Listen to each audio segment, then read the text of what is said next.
Muchas gracias a CRA por la oportunidad de presentar esta propuesta. Voy a básicamente girar alrededor de lo que propuso la Fundación Pensar y que Mauricio Macri hace ya un poco más de un año le entregó a la mesa de enlace.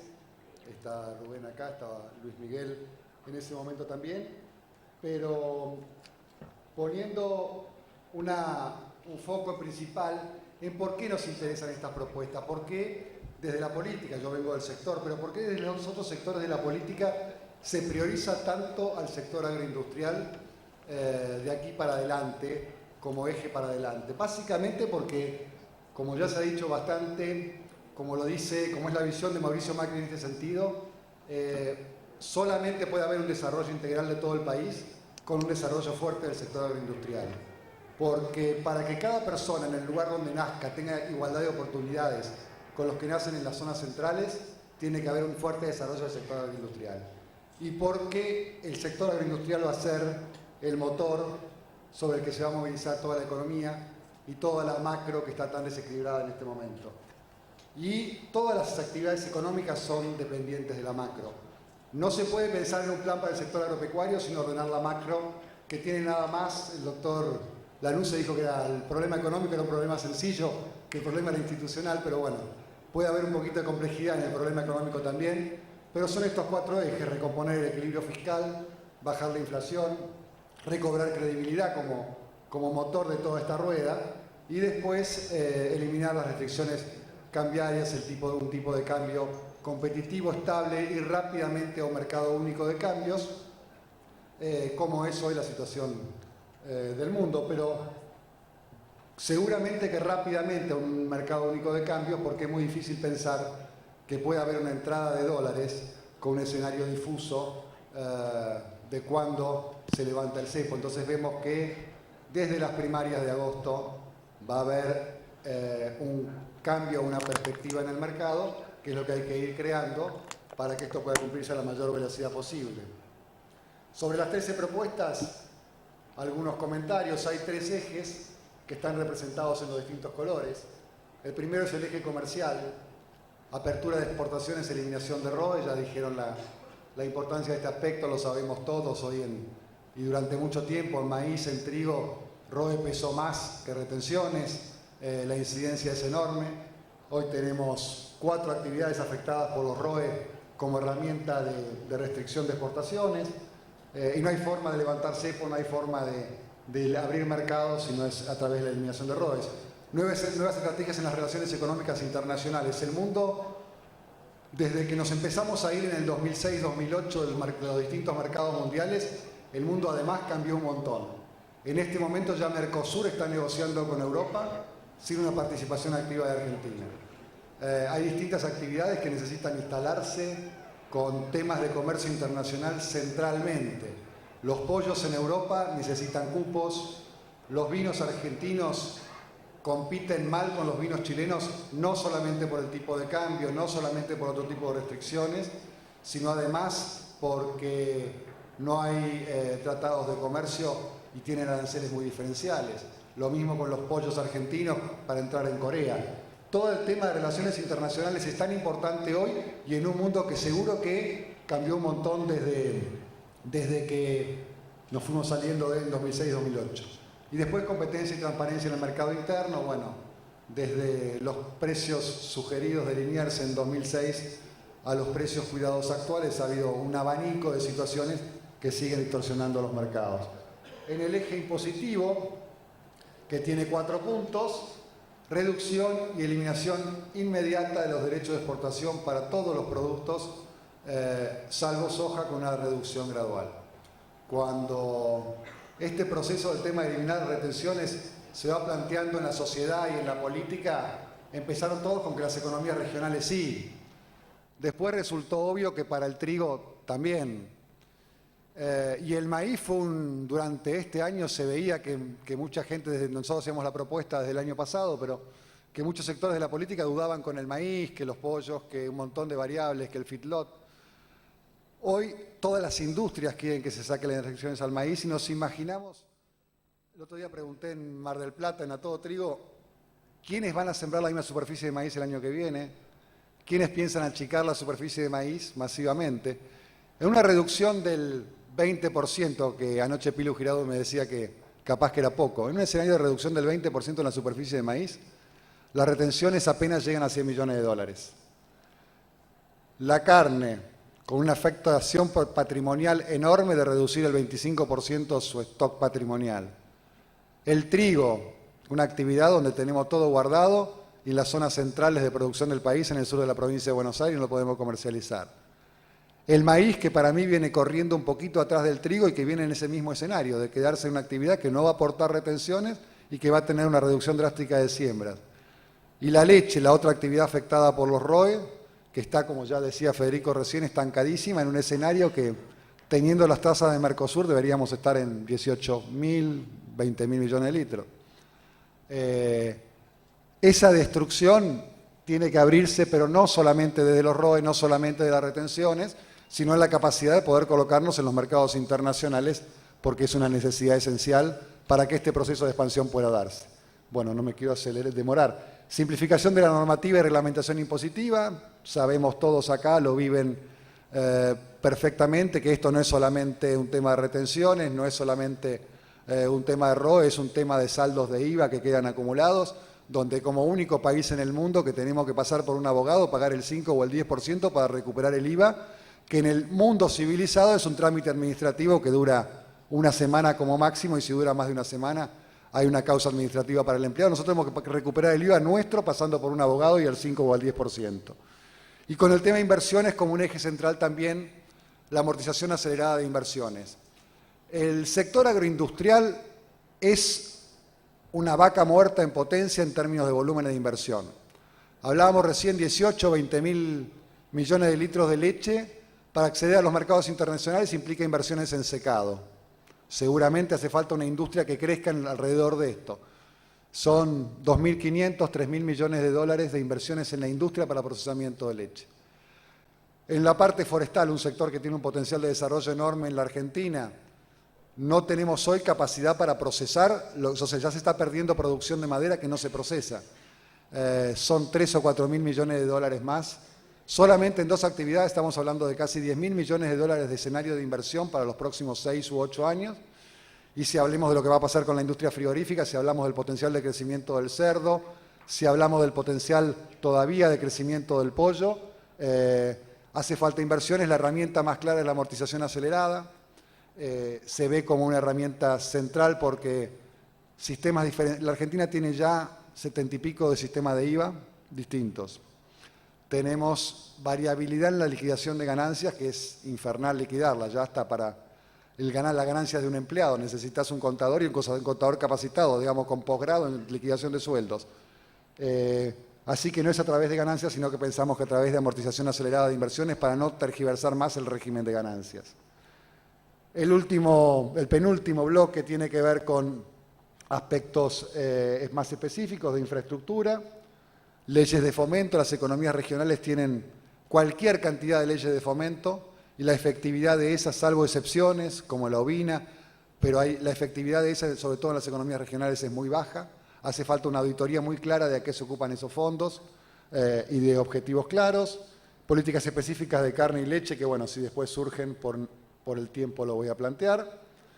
Y después la visión de un Ministerio de Agroindustria, cuando hoy se depende de una interrelación, y lo hablaba ayer Matías con el tema de los ROE, ¿no? Hoy los ROE, o sea, el permiso para exportar depende de la Secretaría de Comercio Interior, en un sistema donde no existe relación y cualquier plan que se pueda desarrollar desde el Ministerio de Agricultura no tiene coherencia con otros ministerios, así que vemos la integración de toda la cadena de valor en un único ministerio. Y la recuperación del RENATRE, casi como una decisión política de recuperar una interacción público-privada y gremial, como fue el RENATRE, que tuvo todos sus avances, que tenía seguramente mucho por mejorar y por hacer, pero que no nos cabe la menor duda que Renatea no lo mejoró. Así que bueno, en un escenario donde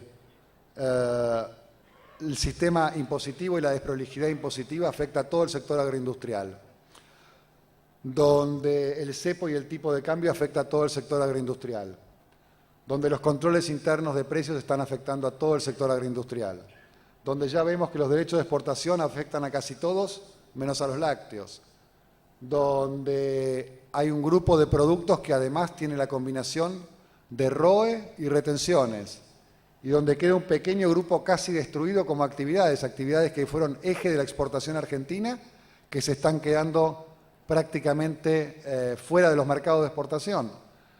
Carne, trigo y maíz, o sea, era nuestro paradigma de exportaciones, son los que están quedando afuera de los mercados internacionales. En esta secuencia y al mismo tiempo hay que ir generando todas estas modificaciones. Así que bueno, una macro que se ordene. Las 13 propuestas para lo específico del sector, y no es solamente una opinión de un equipo técnico, no es solamente la opinión de un grupo, incluidos algunos legisladores, es el compromiso de Mauricio Macri, el 8 de abril del año pasado con la mesa de enlace, es el compromiso reiterado con sus candidatos a gobernadores en Expo Agro este año, que se lo dejó firmado a los chicos de la red rural, le pidieron firmanos, firmó. Si gano, si soy presidente, el 11 de diciembre venden el trigo sin retenciones y sin ROE. Y el otro día, la semana pasada, fue el compromiso de Mauricio Macri en A Todo Trigo. Es un compromiso formal, es un proyecto de gobierno, no es un discurso de campaña, sino que es la convicción de que la economía argentina se pone en marcha sí y solo sí el sector agropecuario desarrolla todo este potencial y es capaz de recibir todo este enorme caudal de inversiones que necesita para ponerse en marcha. Muchas gracias.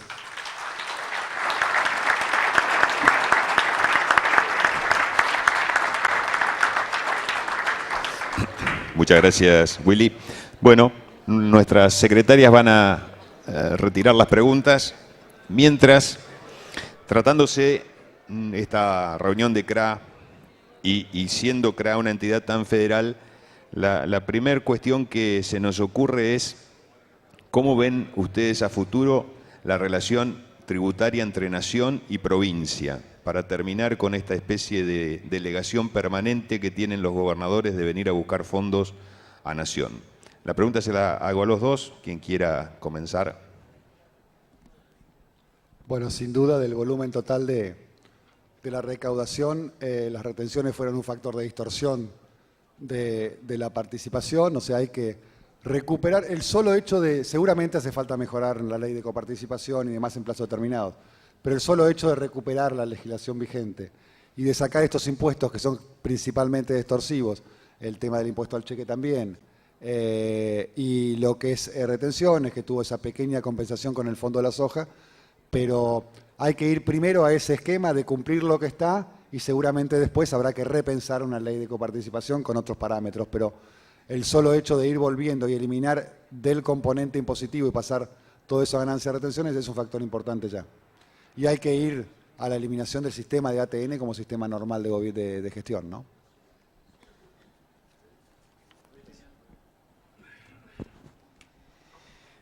A ver, en materia impositiva tenemos dos facetas. Primero es la faceta política, después la materia impositiva en sí mismo. Lógicamente estamos con una presión, como lo comentaba en la exposición, que está ahogando y asfixiando al motor, algo que coincidimos con la gente del PRO, que el campo es primordial para el crecimiento de la Argentina. ¿Qué tenemos que empezar a hacer? Empezar a quitar las presiones, empezar a reordenarnos. El tema de ingresos brutos, el tema de la devolución de las retenciones en sí mismo, que es parte de la propuesta de los dos grupos. Yo he sufrido muchas veces la devolución de retenciones casi 180 o 270 días después de efectuada la retención. Es parte de todo este ciclo de presiones impositivas que estamos sufriendo, el ingreso bruto cuando pasamos por determinadas provincias, cómo vamos haciendo el convenio multilateral. Tenemos que tener reglas claras, tenemos que estructurar y tenemos que hacer que la agencia de recaudación sea prolija, concreta y que sea simplificado. Tenemos más de 60 presentaciones por mes en lo que a impuestos requiere. Tenemos que tener una persona especializada en impuestos dentro de la empresa, por más que sea una empresa recontra pyme o muy chica, siempre tenés que tener a alguien que habla otro idioma, que ahora ya son abogados especialistas en impuestos, porque ya a los contadores nos pasó por encima. Entonces, la tecnificación, la complejidad, la doble imposición en muchas de estas oportunidades tiene que ser limpiado, tiene que ser corregido, tiene que ser prolijo para que cada uno sepa qué es, y sea predecible qué es lo que tiene que pagar y cómo lo tiene que pagar, y no tiene que ser algo asfixiante para cada uno de los productores. En materia de coparticipación, también cada una de las provincias tendría que recibir lo que realmente produce, es justo y es lo que le corresponde, y que no sea una extorsión de nación para con las provincias para ver cómo hacen política. La política tendría que estar de lado y la ley tendría que estar cumpliéndose y tendría que ser prolijo las transferencias y la economía de cada una de las provincias. Insisto con la previsibilidad, la provincia tiene que saber con qué presupuesto cuenta y cómo lo va a ejecutar, y no ver si le corresponde, está dentro del presupuesto y después la nación no se lo transfiere porque es opositor o porque en el acto no apareció. Estamos confundiendo lo que es producir, lo que es generar y lo que es crecer a lo que es ser extorsivos en materias políticas. Pedimos un poquito de silencio, por favor, en la sala para poder seguir escuchando como corresponde a los disertantes. Muchas gracias. Una pregunta que nos llega es, ¿qué política triguera debería seguir Argentina? Como ejemplo, Estados Unidos y Australia, o Rusia y Ucrania. ¿Qué política triguera debería seguir Argentina? Debería seguir una política triguera argentina al lado de Brasil. Lo que sí es claro que, y lo tenemos planteado dentro de los planes de gobierno, la Argentina tiene que aprovechar la potencialidad que genera en el mecanismo que sea, y que tiene que ser un mecanismo acordado entre los privados, pero en trigo, lo que sea segregación o diferenciación de calidades, tenemos una potencialidad enorme, porque hasta, digamos, yo soy de Entre Ríos, o sea que sé lo que es, y trabajo en Entre Ríos y en Uruguay, sé lo que es hacer trigo forrajero, y hay veces que pienso desde mi lugar, si no voy a estar siempre en ese mercado, pero tenemos que separar esos mercados, tener esa potencialidad, así que creo que tenemos que seguir una política propia con capacidad de diferenciación, poder acceder a Brasil, volver a Brasil desde hace ya casi, creo que 18 años, la Argentina está entre un 10 y un 20% abajo del precio promedio de exportación de Australia y Canadá, y desde hace 4 de Uruguay, por el efecto Brasil. Entonces nos quedamos afuera del efecto Brasil, el impacto sobre el promedio de nuestra exportación es muy bajo. Tenemos que tener una política claramente con capacidad de segregación, claramente con capacidad de diferenciar productos, porque podemos hacer diferentes productos, aprovechar bien Brasil desde ahí y aprovechar otros mercados. Están comprándose trigos de clasificación forrajera, pero con aptitud para consumo en Asia perfectamente. Bangladesh compra eso, hay muchos mercados asiáticos que están comprando eso, entonces tenemos que poder aprovecharlo y vender todos nuestros productos al mejor valor. Tiene un poquitito de los dos esquemas. Coincido que la estrategia tiene que ser la Argentina, porque es nuestra producción. Nosotros hoy estamos produciendo alrededor de 10.000 millones de toneladas, tenemos una capacidad de llegar a 20 y el consumo interno ronda entre los 6 y 7 millones de toneladas. Entonces hay una capacidad para la exportación que no tiene una lógica con los RODES y con el cierre de las exportaciones y con la pisada del precio, ni con el pan, ni con todo lo que estamos escuchando todo el tiempo, que por eso son las causantes de los cierres de la exportación. No es así. Nosotros producimos para exportar, nosotros tenemos la capacidad de producir el doble, es parte del proyecto que nosotros presentamos, ir al doble de producción y ese doble de producción enviarlo al mundo. Un poco volver a ser los principales exportadores a Brasil. Ahora Brasil le compra a Estados Unidos, cual por un tema de distancias y por Mercosur es casi lógico. Los patrones ilógicos últimamente nosotros los estamos vivenciando continuamente y un poco lo que decía Lanuse antes, el sentido común lo estamos perdiendo y a veces creemos que hasta estamos enloqueciendo, pero nosotros deberíamos estar exportándole nuevamente a Brasil, estar ahí presentes, tratar de ver el federalismo y ver cuáles son las zonas de mayor explotación y fomentarla, generar la promoción, generar las industrias cerca de las zonas trigueras para poder industrializar el producto y para poder generarle valor agregado y volver al mundo con el valor agregado.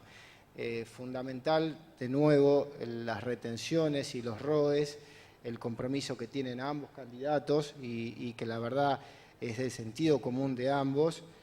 Y básicamente volver a crecer. Las últimas 3, 4, 5 campañas fuimos en decrecimiento. es momento de volver a crecer. No hay razones para echarnos para atrás. Hay muchas razones para avanzar y para ir para adelante y para volver a generar la Argentina que éramos. Ambos nos han referido su idea de quitar ROEs y retenciones. Un tema trascendente vinculado con los subsidios, las tarifas y fundamentalmente los combustibles, siendo que la gente del interior tiene una relación con los combustibles y en su esquema de costos que es muy importante. Nos gustaría una reflexión sobre eso. Sí, bueno, hay una política energética complicada. Está colaborando en planear esta política energética con los equipos de gobierno. Se ha sumado ahora Aranguren a nuestros equipos, así que bueno, hay una visión interesante. Claramente es un problema de la matriz energética, de lo que se ha perdido en la composición energética. Uno también compara con el resto de Mercosur las variaciones del precio del petróleo ahora, como han impactado bastante en los precios, si bien el cricket siempre va para el alza, incluso en otros países, pero bueno, hay un tema de soluciones a matriz energética, no perder de vista el componente impositivo que tiene esto, pero va a ser un proceso. Y el tema fletes para algunas regiones se va a facilitar más rápido a través del tema ferroviario con lo que es Belgrano Cargas. Pensar en la hidrovía para llegar un poco más arriba, también en lo que tiene que ver con litoral y algo en el río Uruguay, y el sistema de autovías que facilite un poco. Pero bueno, es un tema complejo y es un tema que la Argentina, como varios de estos, no logró aprovechar en este proceso de baja del precio del petróleo, ¿no? Desde nuestro punto de vista, el déficit del 10% de la matriz energética sí tiene un impacto directo sobre el costo de las energías. Es llamativo que el precio internacional del combustible se ha desplomado y el precio de combustible en surtidor sigue subiendo. Nunca los mercados internacionales se comportan de manera indirecta al mercado local, porque la lógica es que uno siga al otro. Entonces los costos de combustible se trasladan directamente a los costos de los fletes y esto hace encarecer mucho la cosecha. Tenemos cuellos de botella en los momentos de cosecha, donde conseguir el transporte y la logística es complejo. Por eso hay 3 puntos en los cuales nosotros basamos las propuestas del Frente Renovador. La logística, volver a los trenes para achicar costos, para abaratar costos y para que la logística sea eficiente y para que las rutas no estén cargadas de camiones con sobrepeso, destruyendo las rutas por donde nosotros después transitamos. Eso hace a un cuidado y hace a una visión de largo plazo. El tema de la matriz energética y los biocombustibles. Los biocombustibles es algo primordial y fundamental. No estar pensando en biocombustibles hoy en día es estar atrasado. Nosotros tenemos que empezar a volver a incentivar la generación de biocombustibles, buscar los lugares, buscar los nichos, generar las industrias necesarias y que el 10 al 15 o al 20% del combustible que se utiliza hoy en día sea generado por biocombustibles, ya sea por granos, por aceite, por shipping, cualquiera de los biocombustibles que andan dando vuelta, es necesario que nosotros volvamos a tenerlos en la palestra de la toma de decisión hacia adelante sobre lo que son las tarifas y lo que es la logística. No podemos negar lo que está haciendo el mundo. Cuando hablábamos del trigo, a ver a quién copiábamos, no sé a quién copiamos, pero sí sé que no estar pensando en biocombustibles es seguir estando cerrados al mundo. Muy bien. Por cuestiones de tiempo vamos a hacer la última pregunta para los dos. Ustedes nos hablaron del cepo cambiario y de la voluntad de ir quitándolo. ¿Cuál sería el tipo de cambio o cómo sería la relación de tipo de cambio a futuro teniendo en cuenta el quite del cepo cambiario? Hay una sola respuesta, va a ser el tipo de cambio que libremente en una flotación libre se dé. Ese va a ser el tipo de cambio. Las especulaciones sobre los valores tampoco tienen tantos rangos hoy de variación. Uno ve que mientras puedan los privados, como primera etapa en un mercado único de cambio, los privados transar dólares entre sí, vamos a estar en este escenario donde hoy pasa a través del Banco Central, de las cuotas que se le dan a los privados. Así que vamos a estar para ahí, tenemos la expectativa además de un escenario de inversiones grande Y en un mediano plazo, en un plazo de 2, 3 años, digamos, podemos estar con la problemática que tiene hoy Uruguay. Uruguay tiene hoy el problema de que no puede levantar el tipo de cambio por la tasa de inversión que tiene, de inversión externa. Esa va a ser la problemática de un país normalizado en 2 años. Sí, seguramente en 2 años, cuando estemos en una cifra de inflación, y en 2 años también alcanzando superávit fiscal. Ese es el escenario de riesgo y no el de corto plazo de liberación de mercados, que ya vemos lo que pasa hoy en los mercados blue, ¿no? Sobre tipo de cambio, sé que todos están esperando que alguien tire un número. Todavía la película no terminó, así que no se puede determinar un número. Cada día que avanza uno cree que el diferencial o el atraso de tipo de cambio es mayor. Coincido con los que piensen en eso. Creo que tiene que haber un plan. Nosotros hemos propuesto un plan de 100 días, donde atrayendo inversiones al país, ingresando flujo de dólares, volviendo a restaurar las reservas, porque hay bastantes especulaciones de cuáles son las reservas reales, hay determinados números y hay un balance que determina un número y hay una cantidad de circulante, por lo cual uno puede arrojar una cuenta matemática, pero siempre es aventurarse a algo porque las políticas económicas siguen avanzando y en un año electoral hay que determinar cómo son esas políticas económicas porque puede agravar la situación o no. Así que hoy en día lo que sabemos es que estamos con un atraso que hubiésemos esperado el año pasado, la campaña pasada se actualice, no se actualizó, ese efecto resorte o rebote se está incrementando. La única forma de salir con esto es con un plan programado que lo estamos proponiendo de 100 días, que se vale de inversiones, de restaurar las reservas del Banco Central y de poder llegar a un solo tipo de cambio que esté libre y que cada uno tenga acceso o no, y que el argentino tenga más interés, como pasa en Brasil, por el peso y no nos estemos fijando en el dólar. Pero eso es algo cultural, eso es de idiosincrasia y eso es lo que estamos buscando hacia adelante, que el dólar desaparezca como una moneda de referencia, sí sea una moneda de mercado, pero que nosotros pensemos en el peso como moneda fuerte. Esto lleva muchos años, es como los trenes y como todos los planes que estamos planteando. Pero insisto, desde el Frente Renovador todas las visiones son de largo plazo porque creemos que es la única forma de salir de estos famosos ciclos de cada 10 años algo pasa. Cada 10 años no tiene que pasar más que seguir creciendo. Y eso es lo que buscamos con el largo plazo y con los proyectos que presentamos. Una sola cosa cortita. Realmente uno mira enero de 2014, lo que importa no va a ser cómo va a ser para encontrar ese equilibrio nuevo, sino lo que importa es lo que pase después, el escenario de proyección de inflación que se reciba, porque ahí es donde está la respuesta o no de que sirva para algo ir acomodando la variable, ¿no? Muy bien, le agradecemos a Federico y a Guillermo por habernos acompañado en el panel esta mañana. Muchas gracias.